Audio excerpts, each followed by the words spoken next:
Hey friends, the GTA 6 delay for 6 months is pretty sad, not gonna lie. But that definitely doesn't mean we'll have nothing to play. Today I'm excited to show you the top 10 new releases from 2024 and 2025 that'll make your evenings way more interesting. Let's get started. Assassin's Creed Shadows. Weird as it sounds, this game totally restored my faith in the series. Way back, I played Assassin's Creed 2, and it felt like something special, you know? But over the years, my interest kind of faded. I even bought Odyssey, Valhalla, and Mirage, games I've told you about before, but they just weren't the same. The game started feeling too similar and didn't hook me like before. But everything changed with Assassin's Creed Shadows. I was following the news and saw Ubisoft balancing on the edge of bankruptcy. It seemed like if this game flopped, the company would be completely finished. I guess realizing this made the developers put their heart and soul into it. They didn't just release another project, they actually made the best entry in many years. I decided to take a risk, friends, and support them by pre-ordering the deluxe edition. And you know what? I don't regret it one bit. Fans have been asking for Japan for years, and Ubisoft finally delivered. The world feels truly alive, the nature is breathtakingly beautiful, the cities are detailed, and every location is filled with authenticity. You really feel like you're in feudal Japan. The ability to play as both Samurai Yasuke and Shinobi Naoe is one of the best decisions in the game. Both characters feel completely different. Yasuke is a powerful warrior who openly cuts down enemies left and right, using heavy attacks, blocks, and parries. Naoe, on the other hand, is a true assassin. Stealthy, agile, skilled at using shadows, shurikens, and hidden kills. This duality lets you play however you want. Want to charge into an enemy camp with your katana drawn? No problem at all. If you prefer stealth, you can sneak through using darkness and hidden attacks. In 2025, it's hard to impress with graphics, but Shadows managed to. The environmental detail, lighting, weather effects, everything's top-notch. And most importantly, friends, the game is actually well optimized. Unlike previous games where bugs and lag were the norm, everything here runs pretty stable. Should you get the game? Well, if you love the old Assassin's Creed games before they became generic action RPGs with parkour, then yes, you should at least give it a try. Assassin's Creed Shadows isn't just a good game, it's the best entry in the series in years. It's one of those cases where you can see the developers finally put in real effort. Cool setting, polished gameplay, excellent combat, graphics, and optimization. It's all there. Personally, I don't regret buying it at all. No Rest for the Wicked. This isometric action RPG mixed with an awesome unique style and visuals includes crafting, resource gathering, home building, and in the future there'll be co-op and even PvP is planned. And with all that, there's a super intriguing, dark fantasy storyline, challenging bosses, a loot system, and even roguelike elements. Oh, and by the way, you'll have your own farm too, but that comes later.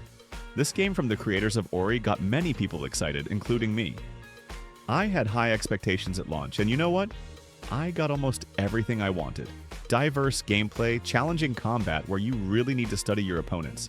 Even the most basic enemy can send you back to the nearest respawn point. A multi-layered world full of secrets, alternate paths, and other interesting stuff. A story where you can't easily tell who's the villain and who's your friend. The game's visuals are simply gorgeous, and the cutscenes are as good as those in AAA projects. The artists put in massive work on the landscapes, effects, and character designs. Basically, the visual style is definitely one of this game's strengths. Many small objects have physics, but overall it's a really pleasing picture that's even impressive in places. From Ori, it was clear that the studio's artists and designers are among the best in the gaming industry. Guys, if you wanted to play something like Diablo, Path of Exile, all mixed with Dark Souls, welcome to the party. Give it a try. I think this game will definitely be your thing. God of War Ragnarok. This is a timeless masterpiece. I finished the God of War Ragnarok campaign and just want to say, this game is a masterpiece. I'm feeling so many emotions right now, and they're all extremely positive. I'm really happy I could experience and feel this definitely unique journey. The game, or more specifically the PC port, has some technical issues. Yes, but it's a solid port, and many things have already been fixed with patches. I'm confident they'll perfect everything. But the product itself is so magnificent that it's hard to believe games like this are still being made. This is truly why I love gaming. The story is beautiful. The writers did an excellent job. I really liked how the game presents so many deep themes and questions to the player. It gives you a lot to think about. Both adults and younger players can take away many important and useful insights. I really want to think about and analyze everything that was said in this game. I don't know how the writers managed to describe everything so accurately and truthfully. And the characters, in one word, they're art. They feel truly alive, constantly talking, interacting, giving you food for thought, and so on. Everyone absolutely needs to play this game. Guys, at least give it one chance. No movies or game movies can replace the emotions this game generously gives to its players. I love this game and think it'll be one of the best games ever. And definitely enter my personal top list. It left such a huge impact on my heart. So yeah, guys, I strongly recommend God of War Ragnarok to everyone. The casting of Frank Stone. Supermassive Games are primarily interactive movie developers, and I think their main franchise is the Dark Pictures. But they also have standalone games not part of that franchise. The casting of Frank Stone is exactly that. A separate game that's not part of the Dark Pictures universe, but is set in the Dead by Daylight universe. The casting of Frank Stone maintains the tradition of not genius, but decent, replayable interactive cinema that characterizes the Dark Pictures series. A pretty good plot that unfolds by the middle of the game, with some cool twists along with beautiful visuals, makes the game a nice way to spend an evening. For Dead by Daylight fans, it's especially nice to find various references and Easter eggs in the game. Choosing actions, decisions, and dialogues, just like in the Dark Pictures, requires clear thinking from the player, since even seemingly kind actions can sometimes lead to the death of certain characters. Friends, I recommend playing any interactive movie in one sitting. And the casting of Frank Stone is no exception because if you play games of this genre with breaks, the part you've already played might be forgotten to some extent, making it harder to progress further and generally less interesting. In interactive cinema, every little detail matters. You need to listen to and read every dialogue carefully, and this can save some character during the game. I was quite satisfied with the game. It's like, a stable and decent movie made in the Dark Pictures tradition. Frostpunk 2. I generally like the game. I wouldn't say it's better than the first part, but it's not as much worse as people say online. I completed the story once, and what can I tell you, friends? It's a good game. Not exactly mind-blowing, but it's good. As many people write, it's not the first part, but if they had sold me an exact copy of the first game, I would have been disappointed, Yes, personal dramas have taken a backseat in the game, but the scale of what's happening has increased dramatically. According to the story, 30 years have passed since the first game. And it would be weird, if everything remained at the level of a small town like in the first part. Here you think not in days, but in weeks. Not in individual buildings, but in entire districts. You're not trying to scrape together 10 guys for a sawmill, but directing hundreds of people to mining areas. You don't make laws just because you suddenly want to, but have to consider the council's opinion because you're, just some nobody who was put in charge. In general, friends, this is the same Frostpunk, just on a completely different scale. I'll try playing the game as other factions, and of course I'm waiting for the DLC. So guys, if you've heard negative things about the second part, I recommend not jumping to conclusions. Try playing it yourself first and then make your own judgments. Black Myth Wukong. This is a very controversial game, unlike any other project, but it has its own certain charm. Personally, it reminds me more of Nioh, just with a more thought-out plot and running on modern technology. The game's atmosphere is gorgeous. The graphics aren't exactly cutting-edge technology as many say, but they're pleasing to the eye. The musical themes fit what's happening and set the right mood. I'm playing it slowly, examining the scenery and enemies and getting huge pleasure from it. The game's plot is based on the Chinese novel about the Monkey King and his adventures. Personally, I'm hooked by the game's premise and the overall fairy tale atmosphere, but obviously the setting and story presentation won't appeal to everyone. And you need to be mentally prepared for a headless ghost playing upbeat country on a guitar, a Giga Chad horse giving you advice, or a pig asking you to bring something for its hangover. So there's plenty of psychedelic stuff here, friends. Overall, my impression of the game is mostly positive.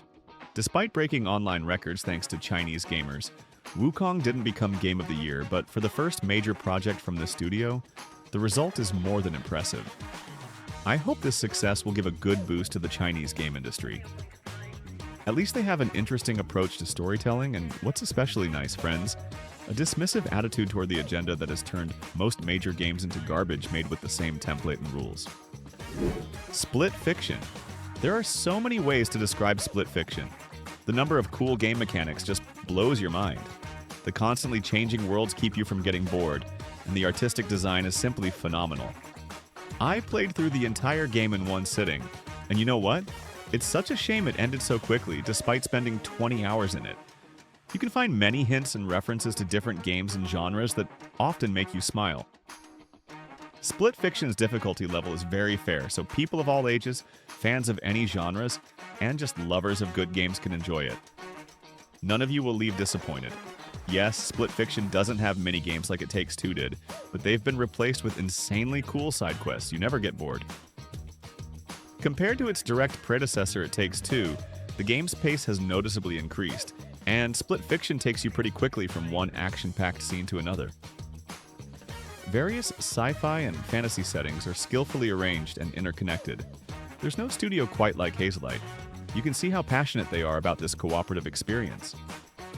You won't find any microtransactions here, and there's a friend pass that allows someone to play with you absolutely free. In general, these guys know how to make couch co-op special.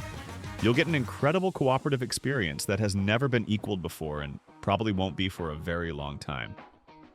Well, maybe the next game from this same studio, which they're already working on full-time by the way, might surpass this project. Who knows? This is what can happen, friends, when you give a genius complete creative freedom. 9 Souls.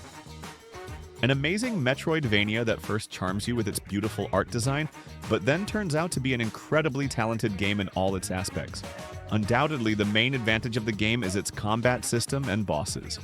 At first glance, it seemed like it would be a clumsy attempt to parody Sekiro's combat, but in reality, it turned out to be an incredibly unique, dynamic, diverse, and beautiful combat system that constantly makes you juggle your abilities, which are smartly distributed throughout your playthrough. And an unexpected pleasant bonus in the game was its story. In similar games, you don't expect to see something meaningful or narratively deep. Usually, all that Metroidvanias can give you are vague and confusing pieces of lore, but not in this game. Here, the plot, although it might seem too intrusive since there are many dialogues in the game, gives you a complete picture of what happened and what's going on. By the way, for example, if you kill a boss, you get to see part of their memories, where you clearly understand their motivation and principles. Because of this, the bosses here aren't just, stereotypical bad guys, but full-fledged personalities just like the main character, who were pursuing certain goals that can't be simply labeled as wrong. The same applies to the main character. He's far from being as good and cheerful as is usually the case. He also tries to act according to his interests and sometimes doesn't always remain right. This becomes even more obvious closer to the finale, and the finale itself was the cherry on this beautiful cake. But of course, I won't spoil it for you. In general, friends, I can say that the game was a revelation for me and definitely one of the best games this year, and in the genre as a whole. So if you love Metroidvanias, you simply must try 9 Souls. Dragon's Dogma 2. I'll say it without extra words. This game is magnificent. Yes, it's not a masterpiece, but this game can give you the most genuine and authentic feeling of adventure. Many complain that the game has only one save file, but thanks to this, you start taking each of your actions and decisions more seriously. And even if you made a mistake and the result was completely different, it won't make your game unplayable. This mistake becomes part of your story. I completed the game in 55 hours and skipped a good half of the quests, locations, and NPCs. But that's just a reason to play this game again. The graphics are very beautiful, the sound design too, and the gameplay is just on some insane level. I honestly haven't enjoyed a combat system and mechanics this much in a long time. Many complain about the microtransactions, but I completed the whole game without them.